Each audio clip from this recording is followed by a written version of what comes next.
pendekatan kita ya antara ruh dengan, makanya kita syafaat. Begitu juga kan, kita kalau tidak memahami tentang ruh kita, bagaimana mensyafaati orang yang punya ruh? Kita dengar. Maka itulah pentingnya kita mengenal hakikat di diri. Dirinya kita akan ketemu dengan diri sendiri. Allah menjumpainya, menemuinya.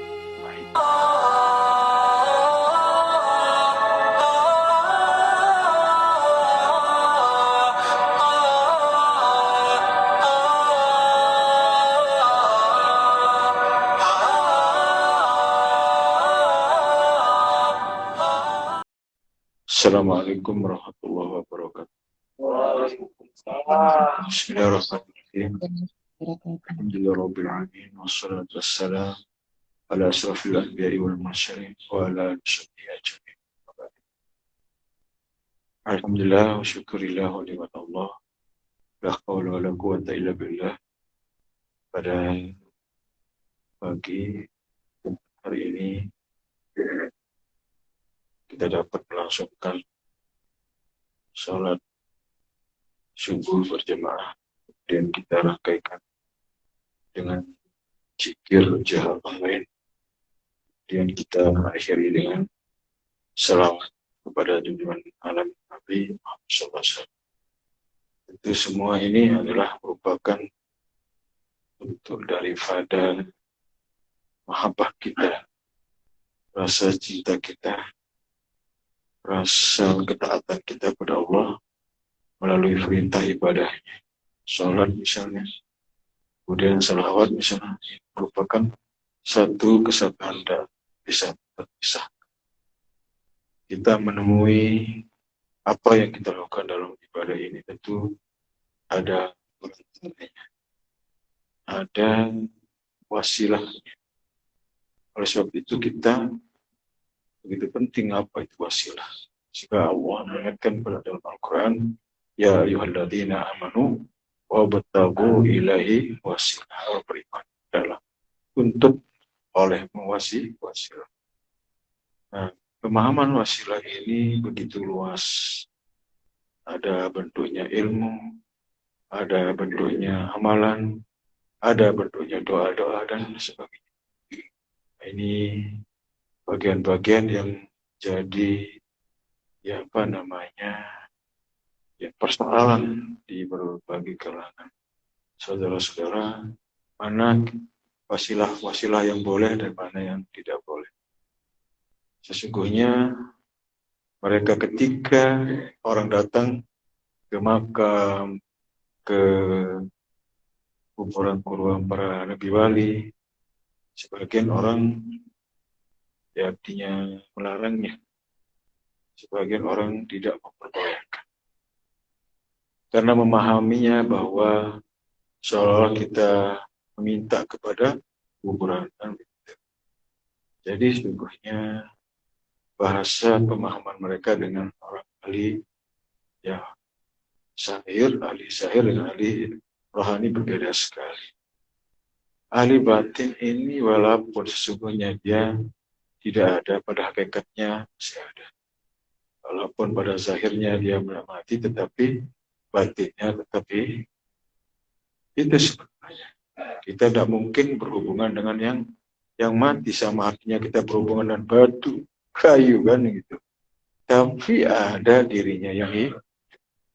Itulah sebagai satu pendekatan kita ya antara ruh dengan, makanya kita syafaat.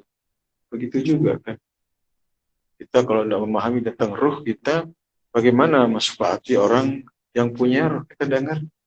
Maka itulah pentingnya kita mengenal hakikat di diri. Dirinya kita akan ketemu dengan diri sendiri. Allah menjumpainya, menemuinya.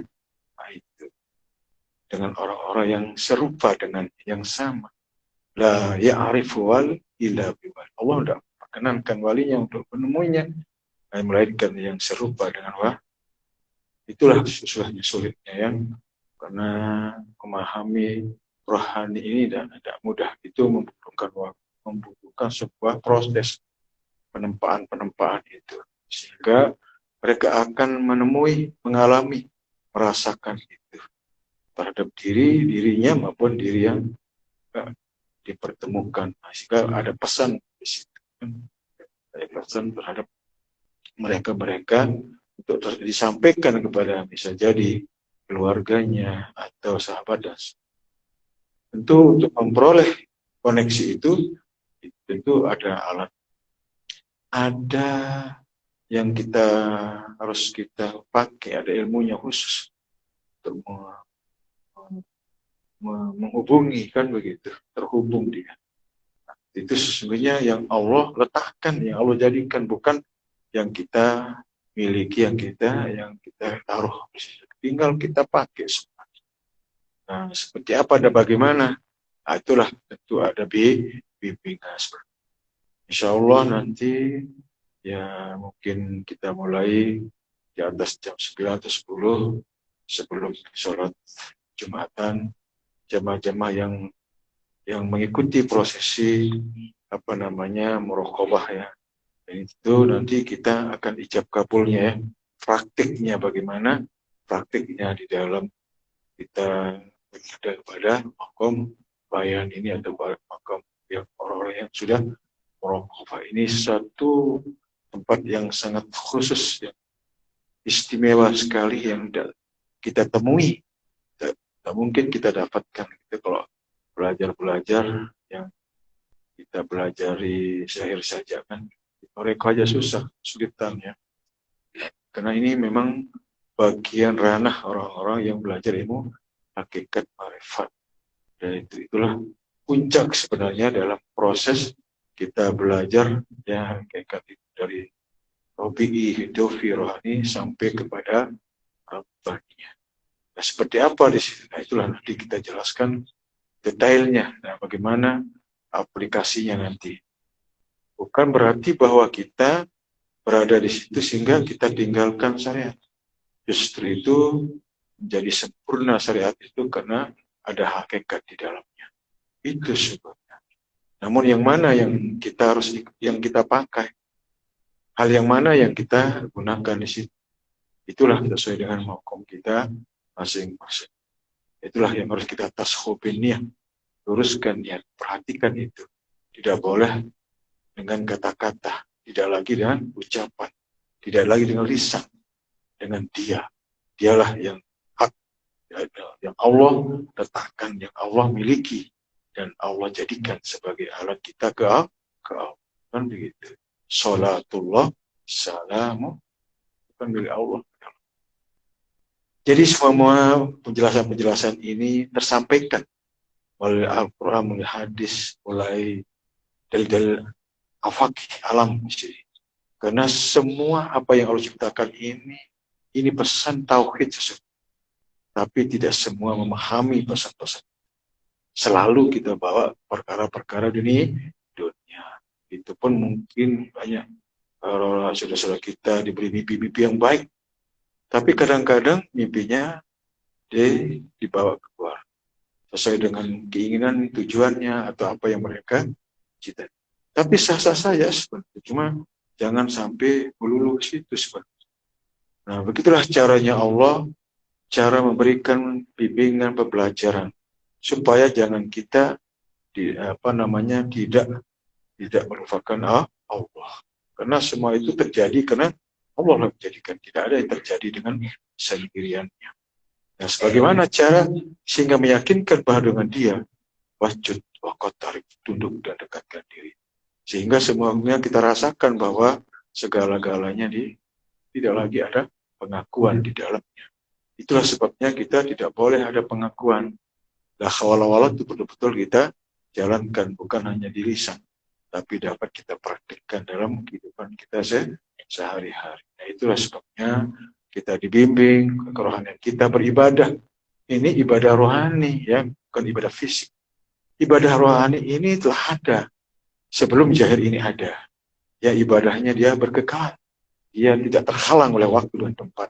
Kapan di mana saja kita berada.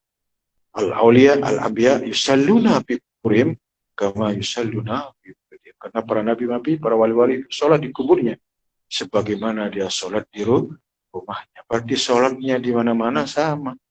itu. Tapi kalau kita bicara tentang esensi daripada sholat itu sendiri. Tapi kalau bicara tentang rukun, bicara tentang waktu, bicara tentang tempat, bicara tentang syarat-syarat kita menjalankan rukun itu sendiri. Itulah yang dikenal dengan ibadah mahdhah, atau ibadah yang sudah ditentukan rukunnya, waktunya, dan tata caranya. Tapi ada yang ghairul mahdhah ini tidak terbatas. Seperti apa dia? Adalah selalu di dalam ibadah yang sifatnya tidak terbatas. Itu adalah zikir. Mau duduk, berbaring, berdiri, berbicara, bahkan kita di dalam kita tidur pun kita melakukan zikir tidak terbatas. Ya. Jadi itulah peramalan-peramalan yang khusus yang ada, yang kita dapatkan di dalam wadah ini, yang patut kita syukuri, dan ini sebagai pedoman hidup kita di dunia dan di akhirat. Mungkin itu saja penjelasan yang singkat, mudah-mudahan ada bermanfaat untuk kita semua. Kurang lebihnya mohon maaf. Wabillahi taufiq. Wassalamualaikum warahmatullahi wabarakatuh.